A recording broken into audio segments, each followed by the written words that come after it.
Hello again, and welcome to the Daily Templar Report with your host, presenter, Jim Dowson. Now, make that bigger to see if I've got sound. The techie guy's off today doing some of the kids, we check up or something like that. So it happens when you get families. So we've got the other techie guy, the good man Patrick himself, but he's not really a techie guy. So he gets confused. Are we on? Aye. Can you make that bigger, brother? I don't think you realise just how blind I actually am. You should have been on the firing range with me. Oh, that's all right. So let's go. Let's say hello to folks. I've done this for a couple of days. There's a man there in Denny, Scotland. I used to drink the Railway Tavern in Denny. Yes, rough old kit back then. I don't know if it still is. With a big guy called the Doc. I don't know if you remember the Doc or you know of him. Dead now. God rest him. But yes, I used to frequent Denny many a time. Ewan Eggerstrom, how you doing? Lovely to see you. Colette Whitney, lovely Colette. Kind words, beautiful. Who else have we got? It's just right. I keep going. I think they're having a private conversation there. Lady Rotha, good old lady. Well, I beg your pardon. Lovely Lady Rotha. Thank you. You're very loyal and very knowledgeable woman. I've noticed. You've been in parties or something before. You know too much. Ralph Rowley, Jonathan Boudin, you and your good lady. God bless you. Miss Sherry B. Ralph Rowley. Yep. Lady Rotha, call it Whitney. Yeah. Who else have we got? EMS Rejuvenation, Stuart Bowden, Lady Matriarch. Oh, you're a fine lady, so you are yourself. Wes Stover, Gary Hardwick. In fact, make it a tiny bit smaller. It's too big. I can see about 3 names in the one screen. Wait a minute, take it down one bit. That's better, I can see that, just about. Malcolm Cook, God bless you. Christopher Strid. Who else have we got? Who's that? Paul Telford for Liverpool. How you doing, buddy? Telepathic Swan, Greg Howarth, how you doing? Nice to see you. Elliot Lamb, Joseph Taylor, Brian Payton, Henrik Johansson, William Mumford, Steve Ash, Nick, how you doing, Nick? Luke Walsh, all these lovely people. Chris White, Conrad Broom, Thomas von Bach, hello, how are you? Andy McCoy, how you doing, Andy? Martin Butler, who else? Naomi Ford, how you doing, Naomi? Lovely Naomi. Right, we're going to make. I've probably missed loads of. Oh, aye, the Sean the Hearn boys in. Lovely seas all up there in God's country of Ulster in Donegal. God bless you and all the Donegal friends that I've got, and all my Irish friends. I've got some for you tonight. I'm going to show you my Irish friends. Now, let us make a wee start before we proceed. And by the way, how are you all? I'm top of the morning. It's almost afternoon here, and I hope you are too, because do you know something? I feel good. Why do I feel good when the world's going to hell in a handbasket? I'll tell you why I feel good. Because the Lord's returning, and He's not coming this time with peace. He's coming with a sword, folks.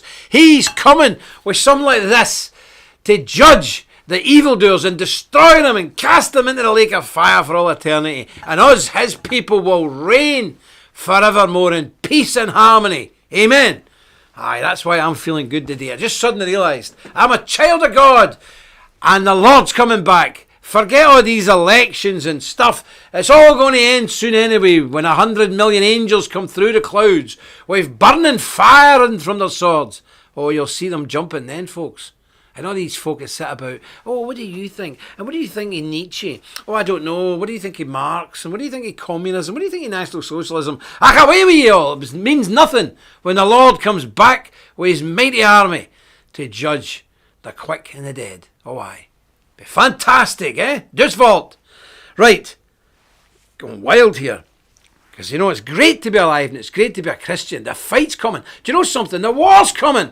Amen. Bring it on. Because I'm fed up with this. This is like the death of 1,000 cuts. But the war's coming upon us. Oh, aye. And the righteous will rise up.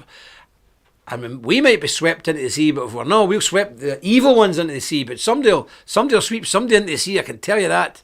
But I don't care. Let's just get this thing on. Let's get it going. Done and dusted. And get stuck in. Because this is no use. This limbo we live in. Right. Proverbs 3, chapter 1. My son, forget not my law, but let thine heart keep my commandments. For length of days and long life and peace shall they add to thee. Great, great word. And we know the Lord will bless this, the public reading of His infallible, inspired, and inerrant word. Can I have an amen, folks? Amen. Now, people say, Well, hold on. My father died young, but it says here if you're good and you keep the commandments and you're righteous, you'll lengthen your days. Your days will be lengthened. And somebody said to me recently, my own father died at 56. Well, maybe he would have died at 6. Maybe he would have died at 15. And my father almost died. He was in a sanatorium for 5 years with TB and rickets and all the rest of it. So many years were added to him, and he was a righteous man, a good man. And if I ever become half the man my father, if I become half the man my father was, he'll still be twice the man of me. So it's a great thing, and we should remember our fathers. That's who we learn our instruction from. So fathers out there, you get big responsibilities. Please do your duty and teach your children accordingly. Right. I'm going to read some stories here, but I tell you what I wanted to mention something first. Wait a minute. I've got to take a note now because I'm getting old and I forget things all the time. I've got to keep that for tomorrow. I wanted to personally thank, because I forgot to do it weeks ago, and I hope he's watching. We've got a very good member in America. Lots of good members in America. But we have a man called Bruce Campbell. Lovely man. Have you met Bruce once or twice? I can't remember. Have you not met Bruce Campbell? I could have swore blind I met Bruce Campbell. But anyway, do you know what Mr. Campbell's done? I mean, this is no small thing. Let me just show you.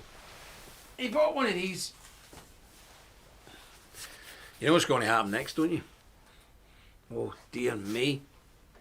He bought one of these. Look at it. The famous Templar Pulpit Bible, Family Bible, Church Bible, whatever you want to call it.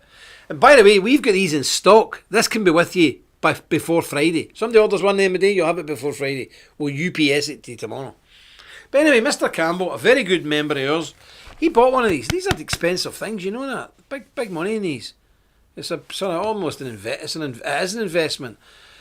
There's big money in these, and at one time our ancestors, this was the equivalent of buying a car. It was, apart from a house, it was the most expensive thing any Christian would have done up until about 50, 60 years ago, was buy one of these big Bibles. But they've came down relative in price now. But Bruce Campbell, he bought one of these and then phoned up and said, don't send it. This is my donation to the Magdalene Chapel. Bruce, God bless you. Very, very generous man. Thank you. This will be Bruce Campbell's Bible. It's marked for him, numbered and all that, all the numbers on it. But this will be the Bible. When anybody comes over to see it, this will be the Bible. It's got the Apocrypha in it as well. You see that? In case anybody never knew that. Oh, dear me. I'm going to end up doing myself a mischief for this. There you go. With the Apocrypha in it. This will be the Bible that is on our pulpit in the Magdalene Chapel. This will be the one that we use. And this is one that will be read from. And this one will also be taken wherever we go on the planet when we're doing oath ceremonies and swearing people into the order, and they're going through the religious devotions. This is the Bible. We will take this with us. I hope you're watching, Mr. Campbell, because that's very generous. Now the brothers sisters know him. Please get in contact with him and thank him, encourage him, because that is an act of great generosity, because I'm sure he was desperate to get that one himself. Yeah, of course it does. Wait a minute. Somebody's asking if it's got the family thing in the front. I don't know if it's genealogy, but it's got... Wait a minute, I see what's... It's that heavy, this. I'm getting old, and you're getting me lifting this Bible up. Let me see, hold on. Oh, I know what you mean. I know what you mean. No, it's not got the genealogy thing in it, brother. I'll just check. I don't think it has. The pages are that thick. No, it's just got the big presented to. You see, the presented things. What a wonderful gift for your church, by the way. Goat skin leather. But look at it. Look at it. Now I got a load in, and I don't think people were a bit... Did they know if I got them in? I don't know if I told you, but I've got them in. We've got about 10 of these in. These can be UPS out tomorrow. No problem. So if you want to get something special for somebody or your church this Christmas, get one of these. Get a few of these in. Get band in together and get one of them. They're sitting here ready and waiting to go. So make use of that, folks. Hi, I wanted to say that because I also want to thank Big Joe. Big Joe, now who knows, he's got some unpronounceable Italian name, but I know him as Big Joe Finney. Known him for many years. Good man. He joined the Templars there recently, and he's the latest guy now to book himself in to the Magdalene Chapel in memory of our glorious Templar dead. Now, for a couple of weeks now, we've been very slow anybody taking it up. Now, I have said to you, I don't know what's going on, but look, it's felt, because remember, there's other people in different parts of the world booking into that. So please, if you can, possibly get yourself booked into that. I know Thanksgiving's coming, I know Christmas is coming, you don't have to pay it all, it's over a year. Try and make a wee effort for me. It would really help me. I don't want to whinge, but I really need to know who's going in there, because the builder's now getting to the stage where he needs to know where things are getting set. And, but anyway, Big Joe Finney from Scotland is the latest brother to book himself into the Magdalen Chapel. So there's quite a lot. There's several dozen now booked in. But I need to know very quickly if you have any intentions of coming in yourself. And I hope you do. Right, let me show you these folks. Oh no, let's have a wee story first. We'll have a story first, break it up a bit. And remember, like the video, click subscribe, press the bell, comment below. And if you see there, one of your friends that's in here now, one of the Irish boys, they're doing a great job. Shell the Hair, Seed of the Irish, brilliant. They're doing a great job, but they're getting hassle on social media. They're getting the pencil necks attacking them, all the little weirdos who are just jealous with envy because they're no real men. They're just wee weedy scroats, same as some of the British ones that hate us, but we're actually going to try and help one of the British ones today on this show with this book. Well, know them, but they're young members. But I want to read this story to you first, because things are turning nasty here. And again, you Americans don't understand what's happening here in Europe. We are locked down. You cannot go to a cafe, you cannot go to a bar, you cannot go to a restaurant, you cannot go to a hotel. The entire continent is utterly locked down. There's a pub restaurant not far from the Priory here. It's very nice, very respectable. Shut, closed. One across the other side of the street. Everyone's closed. But we've seen demonstrations now happening in Germany, and it's not the right wing, it's the right wing, the left wing, the middle wing, everybody, just normal people saying we've had enough of this. And with the revolution in Belfast last week, where all the cafes and pubs said, look, if you don't make a decision to let us out, we're just going to do it. So the government had to fudge some kind of compromise, because people are genuinely having enough, and they're losing their homes, they're losing their livelihoods, so it's getting tense. So on Saturday, there was a huge demo in Frankfurt, and the police, they were out there peacefully protesting. It was all over Germany, all the towns and cities, and the police attacked them. I'll read the story. Water cannon fired in Frankfurt, anti-lockdown rally. German police fired water cannon during an anti-lockdown rally in Frankfurt on Saturday, and eventually broke up the gathering as rules like wearing masks and socially distancing were not observed. You will obey!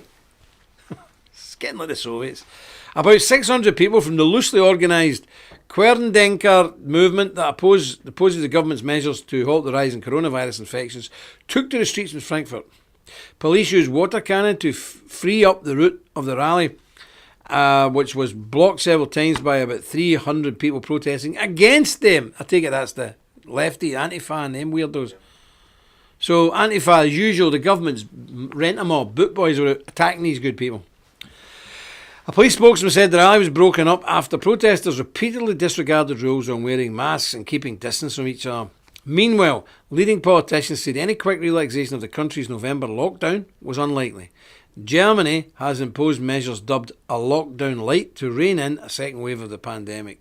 While restaurants are closed, schools and shops so far remain open.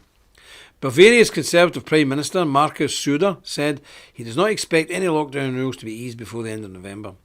He said, whether they need to be extended, possibly, we will see, adding that decision will be taken soon, depending on how the pandemic evolves in the next 2 weeks. Well, I don't know if it's in this story. No. Brother gave me a good statistic there. What was it? Ghana? Nigeria. 206 million population. 206 million population. How many corona deaths? 2,000 deaths. 2,000 deaths. Ireland, population 4 million. They reckon there's 1,000 deaths. It's nonsense.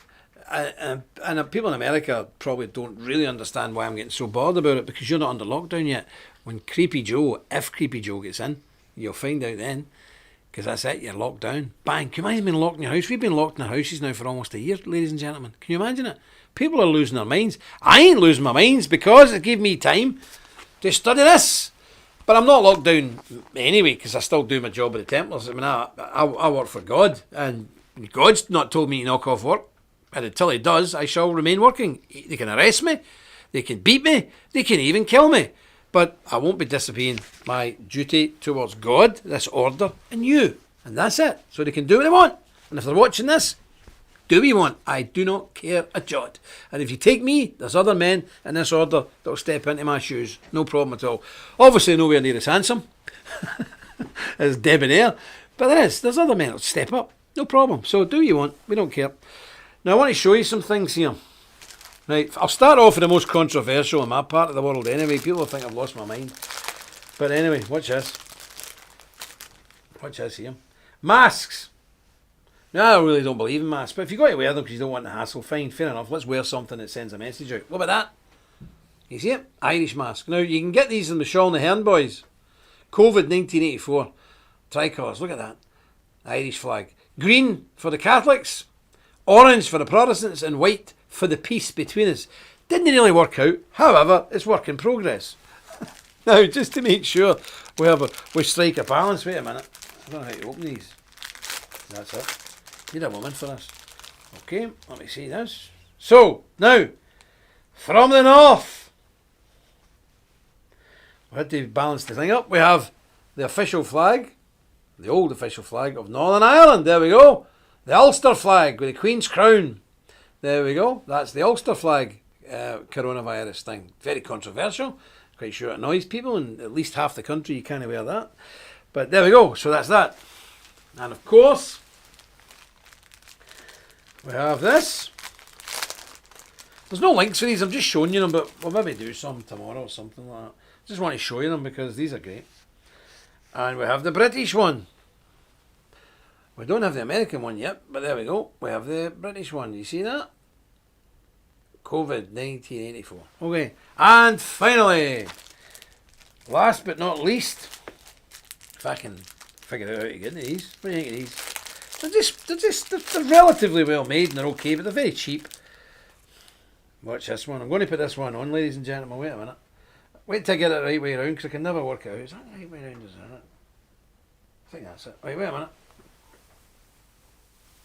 I know have it on right. What do you think of that? Can you see it? How's that?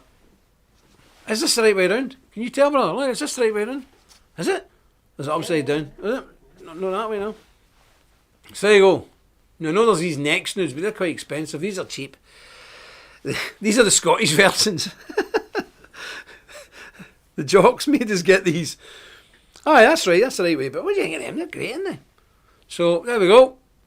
Put that a wee bit over here for me so I can see that screen. I can't see. What do you think, folks? Yep. Yep, thalidomide, I remember that. There we go. So, there you go. We've made them for you. So, there we are. Yeah, people are talking about vaccines, and, you know, I grew up, I was born in 64, so I was a child of that era when thalidomide was a problem. And I went to school with all the thalidomide kids. My mother was given it and wouldn't take it, because my mother, God bless her, old Alice, smoking Billy, we called her sometimes, Fagash Lil, she was addicted to cigarettes. She used to smoke about 80 cigarettes a day, and people say they'll kill you one day. Aye, well, they did actually. Aye, she died of respiratory failure, so, but she was told, stop smoking, woman. I met her one day going up a hill in our town, and I was driving down the street and I seen my mother draped to her fence. And I thought, oh my goodness, there's my mother, what's happened to her? And I jumped out of the car and I ran over. I says, Mother, are you okay? My bag. And I thought she needed her tablets or an inhaler, and I'm bringing her out with her inhaler, this a brown one, then she had a blue inhaler, then she had these tablets, and she's hanging out of this fence. And I thought, my goodness, my mother's going to die in the street. Say, my bag, you stupid so-and-so. What do you want out of your bag? You put her fags, her cigarettes. Woman was addicted to nicotine, just mad for the old smoking. So it killed her. And that's just the way it is. So, you know, these people are talking about the, what's this here? Loving the memes on your Telegram channel. Don't know. But there we are. But, you know, it is what it is.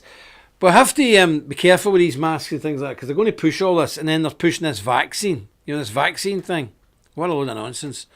And the vaccine thing, John Monkman, you're all right, don't worry. You know, they're going to push this on us, and people say, I won't take the vaccine. Well, look, be careful what you're saying, folks, because that's a big commitment, because you will not be able to work. You will not be able to leave your house. You will not be able to go to any shops. Your kids won't be able to go to school. The social workers will get involved and you might lose your family. It's a serious thing. I'm not saying you shouldn't do it, but just make sure you understand the implications. Because I'll tell you what I despise in this in the right-wing movement is that the leaders whip people into a frenzy and then they don't warn them about what could be the consequences and what they might have to suffer. And then when poor fellas, young fellas, or just older people who aren't very bright get arrested and lose their house and get flung in jail and maybe lose their family, then they walk away and leave them. There's no support for them. So I'm telling you, I won't be taking any of these vaccines with microchips and I won't be having it. But I know what that means. And you need to understand what it means and make your mind up with God's consultation. Remember the sermon yesterday? We're talking about God's will, God's plan. Is this what God wants for you? And is this your martyr's cross? Is this your cross to carry? Is this where you're going to make your last stand? I don't know. It's between you and God. It's not between you and me or the Templars. You have to decide that. I think sometimes we have to pick our battles carefully. Is being flung in jail for 5 years and losing your house and your kids an issue that worthy of the vaccine issue? I don't know. I really don't know. But it's up for all of us as individuals, including myself, to decide. Is this where we draw a line in the sand and say this far, no further? I don't know. We'll have to see. So, yeah, we'll call it. Yeah, it's fine. Yeah, I understand. Yep, I understand, call it. But you need to understand you won't be allowed out your house, you won't be allowed to work, you won't be able to mingle with any people, and you certainly will never see your kids or your grandkids again because the social services are all over it. So it's very dangerous. It's a horrible time we live in. But I hope there is enough people with courage to just say, no, I don't care what you do to me, I'm not having it. But talking about what I said earlier on there about young fellas getting into trouble because the leaders whip them up and then send them out and then they get arrested and they're not prepared for it. Well, guess what? It's covered in this wonderful book, Des Vault. It's covered. It's covered in here. It's chapter, it's on page 281 and it's a chapter entitled Arrested, What to Do to Walk Free. And this explains to you from... And it's about 20 to 30 pages long, in fine detail what you should do if you're arrested. Yeah? And it's very, very interesting. All aspects of it. And how to go on there psychologically. Don't dwell on things and all the rest of it. You know, being positive in your mind, losing yourself in a wee place. And whatever you do, and whatever you say nothing. Now, a lot of people... think that if you say no comment, it's good. Okay, I'll give you a scenario. You've been arrested for political activity or religious activity. You've done nothing wrong, and they're questioning you. A lot of your lawyer and that will just tell you to say nothing because they're not, or the people will just say no comment. Okay, so you're sitting there. Remember, this is played in front of a court of your peers. Mr. Dowson, are you or are you not a member of the Knights Templars? And I'm saying what people tell you to say, no comment. Are you planning to overthrow the government and install a theocracy? No comment. That's okay so far. Mr. Dowson, are you attracted to small boys? No comment. Mr. Dowson, did you kill your mother-in-law 3 years ago? No comment. Do you see what I mean? Don't say that. Don't say that no comment thing. We used to have training classes for this kind of thing. But it's in this book. If you're arrested and the police have got you, do not say a word. Tell them your name, your date of birth and where you live. And people say, you don't have to tell them anything. Yes, you do. The police have the right, in this country and every other country, to detain you until they ascertain your identity, okay? There's a lot of nonsense. There's people arrested the weekend in Ireland because some idiots had told people you don't have to tell the police who you are. Yes, you do. It's not technically a crime, but they are entitled to apprehend you and keep you in a secure place, i.e. a jail cell, until they can establish your lawful identity. And anyway, why put your flag in that mountaintop to make your last stand? Silliness, utter stupidity. Just make a rod for your own back. But this is what you do. If the police have got you in an interview room, Mr. Dowson, is it true that, you're a wonderful man? Is it true you're in the Templars? Is it true you're male?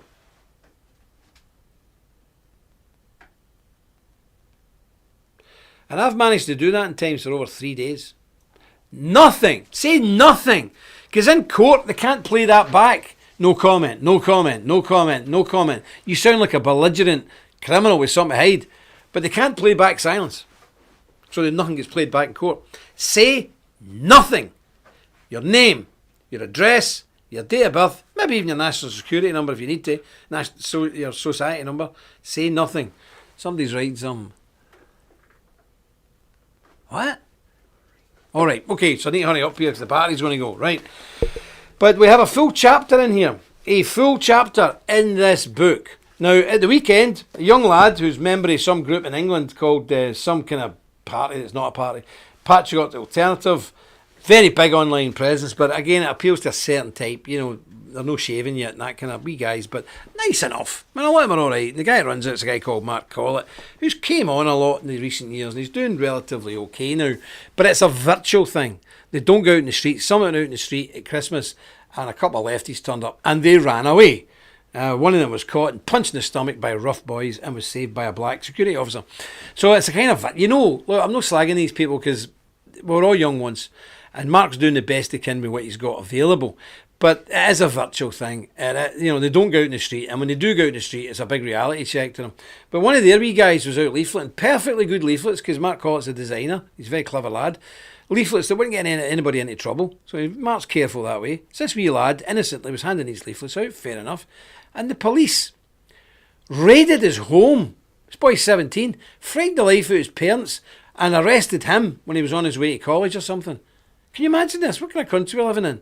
So although I might have completely opposite ideas about how things should be done than the Patriotic Alternative, I mean, it's like Bernard Manning once said to that guy, Ben, Alexei Sale or something like that, one of these wacko, weirdo alternative comedians. And he a good comedian turned around and said, yeah, you know what alternative stands for? Alternative to being funny. Well, I might not agree with Patriotic Alternative Party because I think it's nonsense. But the guys that are running it are trying to do their best with a very, very limited palette at their disposal. So fair play to young Mark. He's doing what he can with what he can. I get it. I understand it. And he's not deliberately sending folk out to be arrested. And that's good. But even people like him now are being shocked at the level of oppression that people in the United Kingdom are suffering from. That's a young 17-year-old boy in Mark Collett's party, Patriotic Alternative, doing nothing wrong at all. Period. The leaflet's not provocative, it's not mad. Mark is a clever guy. He worked with the BNP, head of publicity. He's not stupid. He wouldn't produce anything that would get a guy lifted. So he's gave the guy everything he thought was okay, and the police have still raided the guy's house and arrested him on his way to school. This is where we are. So, putting any kind of political differences aside, because, there's politics and then there's people's real lives. There's mums and dads and, people committing suicide because they're under pressure with the cops and all that stuff.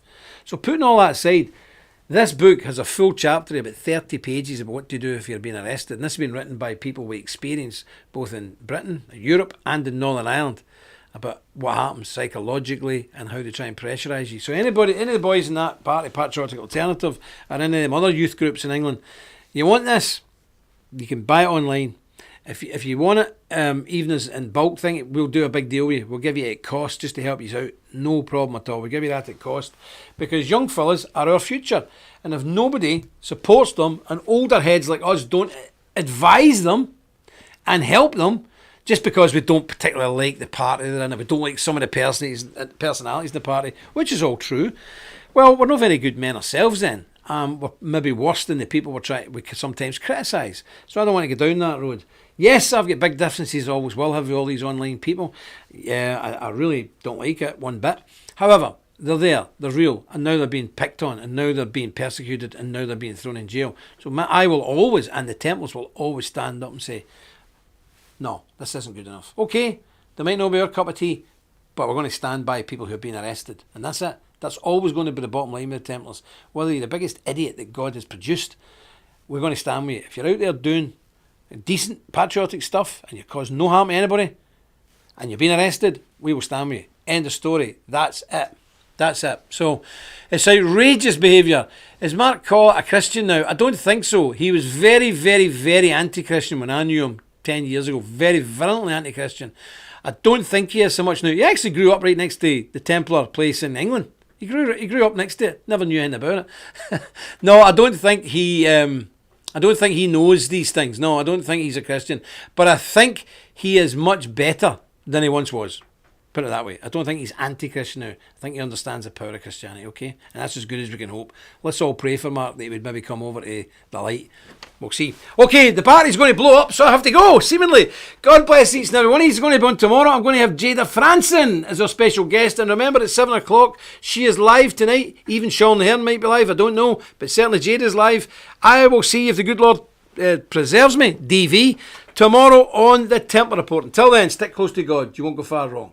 Just vault.